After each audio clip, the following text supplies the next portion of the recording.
Recently, there has been a rise in lying flat bloggers in China. These individuals showcase not a refined middle-class lifestyle, but rather a rough, low-cost way of living that can even seem a bit destitute. 起床了。 I woke up, and for some reason, I've been waking up thirsty every day. This is the leftover instant noodles from yesterday. I'll just drink the broth to quench my thirst. The past couple of days, I've had a bit more money, so later I'll check into a hotel, take a shower, and rest. I haven't showered in days. I smell bad. I'm going to call a friend I met at the internet cafe and treat him to a meal. He's a good guy, always treated me when I was down. I asked him what he wanted to eat, and he said instant noodles, but he didn't want to go inside because he felt embarrassed about smelling bad. I got him 2 pieces of bread, a bottle of Sprite, and a bucket of noodles. He likes betel nuts, so I'll grab him a pack of that too. I'm heading back to the internet cafe now. I'm going to pack some fried rice noodles and take it to the hotel to eat. The hotel's not bad, costs 15 yuan. Usually it's 10 yuan. I chose a room in the corner for safety. The door's lock is broken, so I'm using a table to block it. It's too hot these days, walking 2 steps and sweating. I'll eat and shower later. The shared bathroom is the only option for a shower, so I'll wait till midnight until everyone's asleep. One of these bloggers, called Internet Café Girl Xiao Qing, often films herself in shabby rental apartments or city villages, where she spends just a few yuan on each meal, plays games in internet cafes, and gives reviews of the cafe environments and prices. Another video shows a veteran who has been homeless for 2.5 years. He gives tips for saving money, like going to 24-hour McDonald's in the morning to find discarded coffee cups that can be exchanged for free refills. Sometimes you might even score half a burger or fried chicken. And when Xiao Qing, being a girl, needs to shower, he suggests finding a hotel around 10 a.m. Then many rooms are unoccupied due to checkout. Then she could lock herself in a room to shower. There's also a blogger called Little A is Online, who documents his low-cost lifestyle in the city. He stays in a room that costs only 600 yuan a month, eats cheaply, and spends his days playing games at various internet cafes, giving unflinching reviews of the environments and prices. Shows him moving into a new place. 什么都有，但是现在兄弟们有一个很棘手的问题。 Brothers, I've changed my living situation. I'm moving out of the old place tomorrow, and I'll take some of my stuff with me. Let me show you the new place. It's 600 yuan a month. Not bad. It has everything. However, there's an issue with the air conditioning.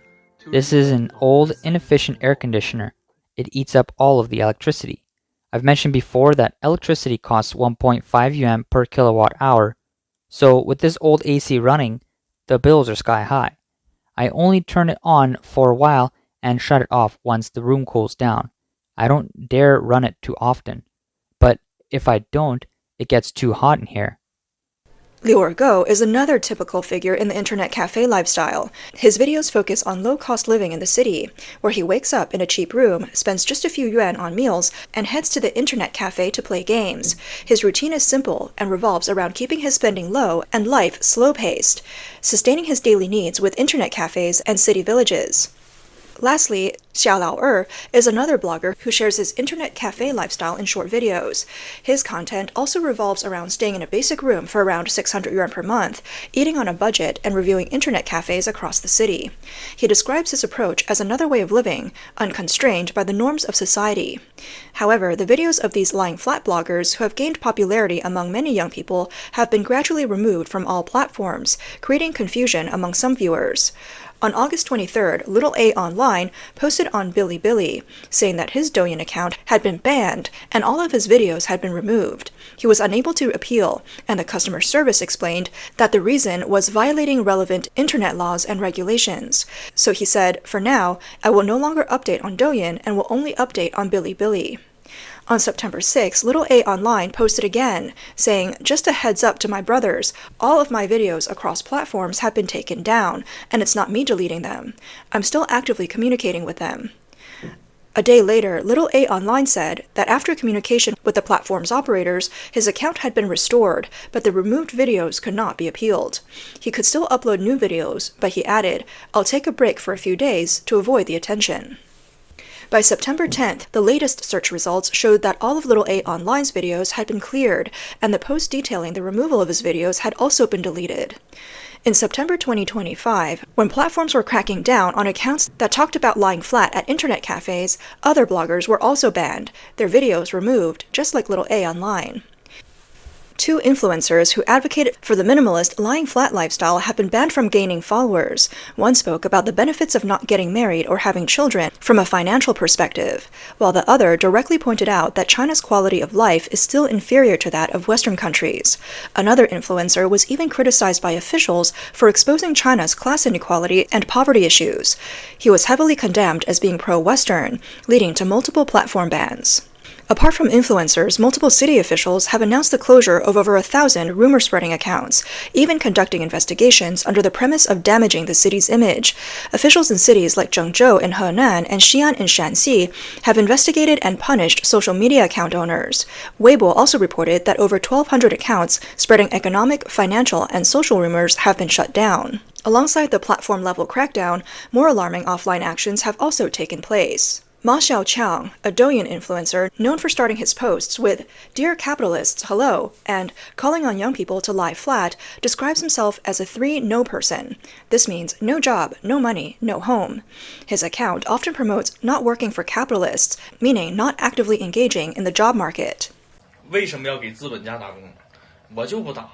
Why should I work for a capitalist? I won't do it. What would I even do? This meal I'm eating now, I don't even have 50 cents. I can barely finish this meal. It's almost enough for a whole day's food. How can I work for a capitalist? I'm so carefree, so happy like this. On April 16th, during a live stream, he was taken away by plainclothes officers and went missing. It wasn't until May 26th that he uploaded 3 new videos, sporting a buzz cut. In the first video, he confirmed that he had been taken away and clarified that the reason was not his videos or live streams, but for some other reasons, to cooperate with the investigation. He urged his fans, don't believe rumors or spread them, and emphasized that they should obey the law and love the country. In the second video of the day, Ma Xiaoqiang returned to his usual style, eating a banana while shouting, "Lie flat," seemingly regaining his tone. But in the third video, he appeared resigned, remaining silent, and the screen showed a warning about his livestream being banned for 1 day. Since Ma Xiaoqiang never explained why he has disappeared or where he was taken, the incident sparked widespread discussion. Many netizens left comments like, "If everyone's lying flat, who will the capitalists exploit?" And "No need to say, we all understand." Others speculated that he was likely detained for up to 15 days and that his head was shaved. Some even suggested, he keeps posting the same content and none of the previous videos were taken down, so maybe it's really not because of lying flat. These bloggers mainly document their daily lives in internet cafes, such as waking up, eating, and playing video games. Their fan base ranges from hundreds of thousands to millions. The platforms have banned them for reasons like violating relevant internet laws and regulations, or violating national laws and policies. A netizen on Zhihu shared a revelation. There were signs before. A Bilibili user, originally called the Lying Flat Planner, was forced to change his name to Anti-Rolling Planner. His content focused on researching places across the country with low living costs and cheap houses, doing room tours for rentals and purchases. Later, Lying Flat Courtyard was banned for promoting lying flat. I've followed him since he only had a few thousand followers. His videos were simple blogs, not really lying flat. He even made videos on part-time jobs and taught viewers how to avoid scams and find reliable work. His videos were simple: wake up, review the room, take a street shot, buy food, go to the internet cafe, review the cafe, return home, and that's it. There was nothing sensitive involved. He never promoted the concept of lying flat. I never expected that even recording ordinary life would be so intolerable.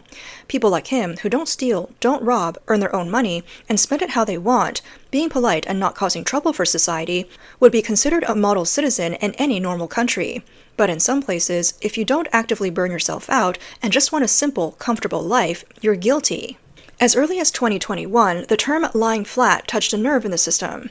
It was once labeled a sensitive word, and related Douban groups were forced to change their names, with the discussion pushed out of the public space into hidden corners.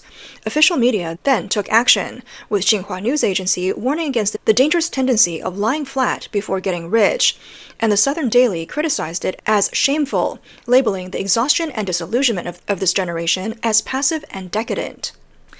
Thus, the banning of these internet cafe, lying flat bloggers is seen as no accident, nor just a matter of content violations. They've been purged because they've touched upon the most fragile and sensitive nerve in China's current economic and social structure: confidence. In today's China, the government fears not criticism, but a lack of confidence. The economic situation in 2025 is an open secret. The real estate market continues to shrink, local government debts are high, and consumer confidence remains low. These bloggers are deeply affected by China's high unemployment rate. According to data from the National Bureau of Statistics, in August 2025, the urban youth unemployment rate for ages 16 to 24, excluding students, rose to 18.9%, a new high since the adjustment of the statistical criteria in 2024. Although it dropped slightly to 17.7% in September, it remains high. Think about it. 1 in every 5 young people can't find a job. These aren't just cold numbers, they represent the anxiety of millions of families. When graduation season comes, the unemployment rate jumps to 17.8% in July and continues to rise in August, with expectations for it to increase further. Sociologists even refer to this generation of youth as unfinished children, because their future, like unfinished buildings, has no completion date. In 2025, over 12 million university graduates will enter the job market, facing not opportunities, but brutal competition. When this group of young people showcases, through real and humbling footage, how they survive on a 600 yuan monthly rent and a few yuan for meals, they're silently undermining the official confidence project. Because they're showing everybody, actually, you can live without striving, without buying a house, and without having children. These videos don't shout slogans, make political statements, or include any incitement. What makes them so dangerous to the authorities is precisely how real and harmless they are. What viewers see is a guide to escaping the rat race, how to live on a low budget, how to escape the factory, and how to avoid loans. The people in these videos, sitting in rented rooms with instant noodles and computers, don't resist, don't get angry. They simply opt out of the struggle narrative. But it's this quiet withdrawal that shatters the illusion the CCP has created. What the government needs are people who are smiling while poor. Young people sweating on factory assembly lines, delivery teams, or in live streaming rooms, but who don't complain. The functioning of the state machinery relies on this fuel. They need to pay social insurance, taxes, buy homes, get married, and have children. Only when everyone is busy with joining factories, buying cars, and getting ahead can the system be sustained. But the lying flat bloggers show another possibility, that people can live without consuming, without loans, without marriage, and without struggling. For the government, this is an ideological pressure valve. Because once too many people imitate this lifestyle, the social contract built on struggle will collapse. From the perspective of macroeconomic policy, this mindset is fatal. It can psychologically break the confidence curve of economic recovery. In other words, these people become the spreaders of negative economic signals. David Bandersky, director of the China Media Project, analyzes that the root cause lies in the fact that many Chinese people's economic and social prospects are worsening, which has triggered a natural social reaction that occurs in any country, expressions of anxiety and doubt. The leadership is concerned that this sentiment could become contagious. Therefore, commentators believe that the government certainly cannot allow such a narrative to proliferate. Regulators step in to define the narrative. Even seemingly harmless blogs are labeled as promoting decadence and spreading negative energy. What makes the authorities uncomfortable is that these people are not radicals. They don't pose the party, don't criticize the government, and don't organize social movements. They're just ordinary people, speaking the most everyday language. I'm tired. I don't want to compete anymore. This mild, restrained expression is in fact the most dangerous. At the end of the day, these bloggers are being banned not because they're spreading negativity, but because they're tearing down the curtain of false prosperity. Using an ordinary smartphone camera, they calmly show the reality of life.